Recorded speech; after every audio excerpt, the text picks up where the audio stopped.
Assalamualaikum warahmatullahi wabarakatuh. Saya Najwa Kausar Adelia dengan NPM 2313041080. Saya akan mempraktikkan keterampilan mengajar 2, yaitu keterampilan menjelaskan. Selamat menyaksikan.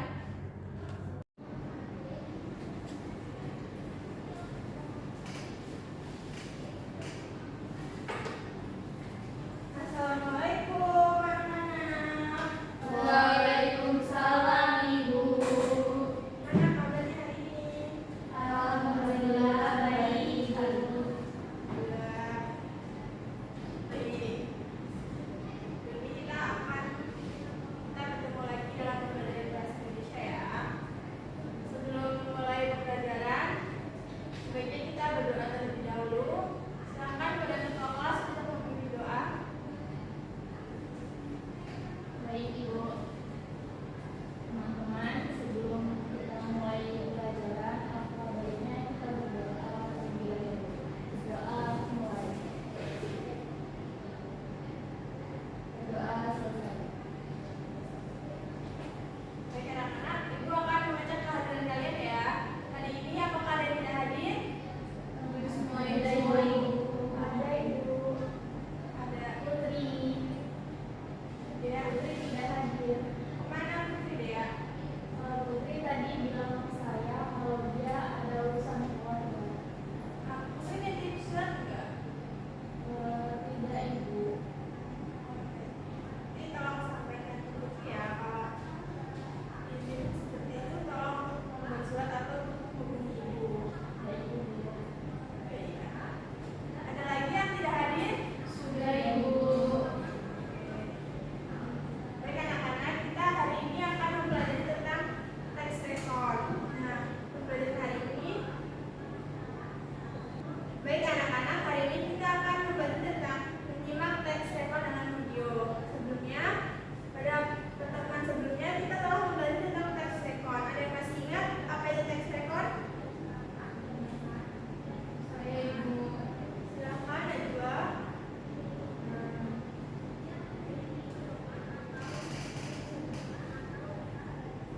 Jadi yang saya ingat pada pertemuan minggu lalu, teks record adalah teks naratif yang menceritakan kembali pengalaman atau peristiwa masa lalu secara kronologis dengan tujuan memberikan informasi Bu. Baik, bagus. Terima kasih Najwa. Ada lagi yang masih mengingat anak-anak? Nah, baik. Jadi seperti yang kami sampaikan oleh Najwa, teks record itu teks yang menceritakan kembali sebuah peristiwa, pengalaman atau kejadian yang telah terjadi, baik secara pribadi maupun kelompok. Selanjutnya, dalam teks record itu terdapat struktur, yaitu ada orientasi, urutan peristiwa, dan reorientasi. Nah, orientasi itu adalah bagian awal cerita atau pengenalan cerita, yang biasanya penulis di bagian orientasi ini menceritakan tentang kapan peristiwa itu terjadi, siapa tokohnya. Selanjutnya yaitu ada urutan peristiwa. Urutan peristiwa ini adalah bagian utama dari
kelompok kami, Ibu. Jawaban kelompok kami yaitu urutan peristiwa dalam video tersebut dimulai dengan pengumpulan kardus bekas dari rumah tangga atau toko-toko Ibu. Kemudian kardus tersebut dibersihkan dan diproses menjadi bentuk lain seperti tempat telur atau barang lainnya.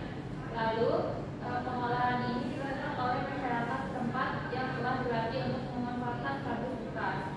Sampai akhirnya produk daur ulang dapat memberikan peluang ekonomi bagi mereka. Itu jawaban dari kelompok kami, Ibu. Baik, terima kasih Putri, jawaban yang bagus ya. Apakah dari teman-teman yang lain jawabannya sama? Sama, Ibu. Baik, terima kasih Andra dan Putri, jawabannya sangat bagus-bagus sekali ya. Untuk itu, silakan pembelajaran tersebut kumpulkan kepada Ibu, akan Ibu dinilai dan koreksi secara lebih lanjut. Baik, Ibu.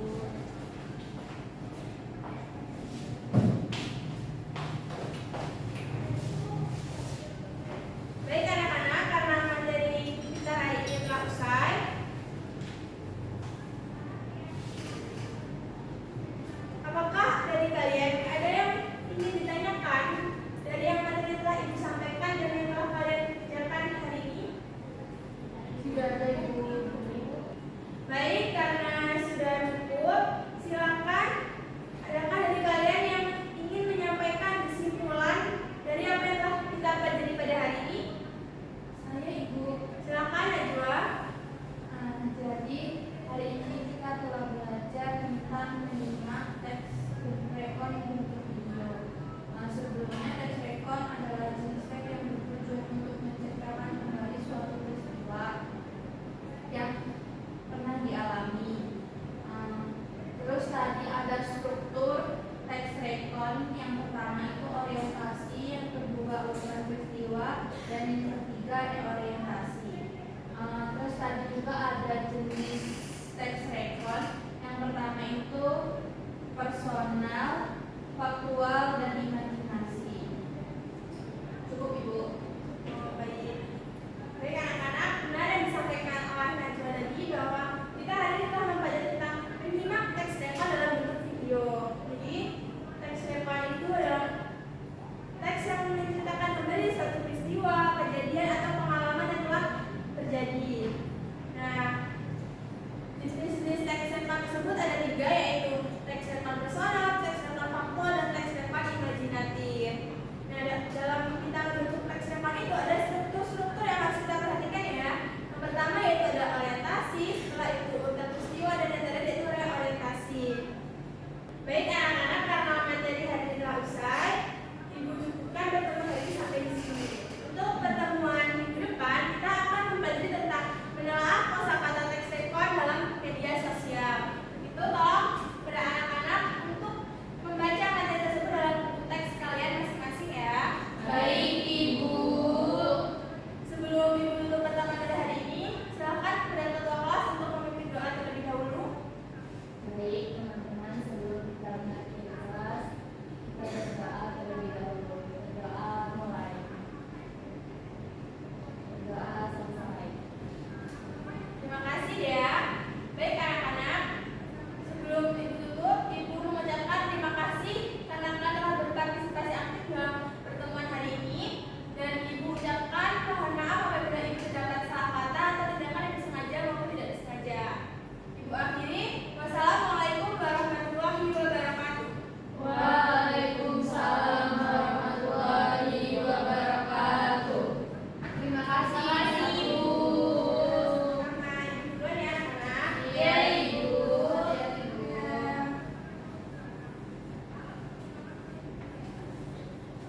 Assalamualaikum warahmatullahi wabarakatuh. Saya Putri Nabila dengan NPM 2313041022 sebagai observasi lisan dari calon guru Najwa Kausar Adelia dengan NPM 2313041080 tanggal 9 Oktober 2025 waktu 10:45 WIB dengan topik menyimak teks rekon bentuk video semester 5B pengajaran pembelajaran mikro.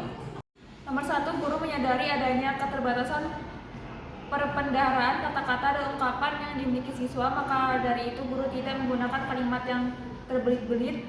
itu ya. Nomor 2, guru menghindari penggunaan kata-kata yang meragukan dan yang berlebih-lebihan ya. Terus penggunaan contoh dan ilustrasi. Nomor 3, guru memberikan contoh yang cukup untuk menanamkan pengertian dalam penjelasannya itu ya.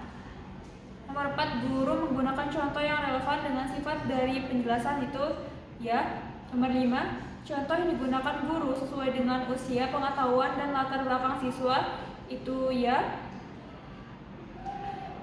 Pengorganisasian. Nomor 6, guru menunjukkan dengan jelas pola atau struktur sajian, khususnya hubungan antara contoh-contoh dan generalisasi hukum dan rumus itu ya. Nomor 7, guru memberikan ikhtisar butir-butir yang penting baik selama pelajaran maupun pada akhir pelajaran, dan bila perlu memberikan penjabaran tambahan itu ya.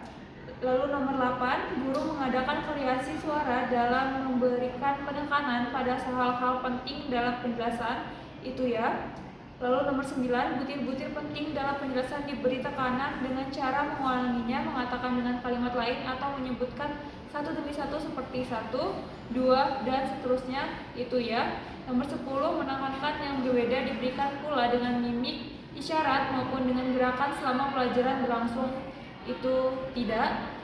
Nomor 11, memberikan tekanan juga diberikan dengan menggunakan gambar-gambar, demonstrasi atau benda sebenarnya itu tidak. Lalu balikan. Nomor 12, guru mengajukan pertanyaan untuk mengetahui pemahaman, minat atau sikap siswa tentang relevansi atau kegunaan penjelasan tersebut itu ya. Dan yang 13, guru menggunakan balikan itu untuk menyesuaikan ketepatan atau mengubah maksud penjelasan itu ya. Mungkin itu saja hasil dari observasi lisan calon guru Najwa Kausar Adelia. Saya akhiri. Wassalamualaikum warahmatullahi wabarakatuh.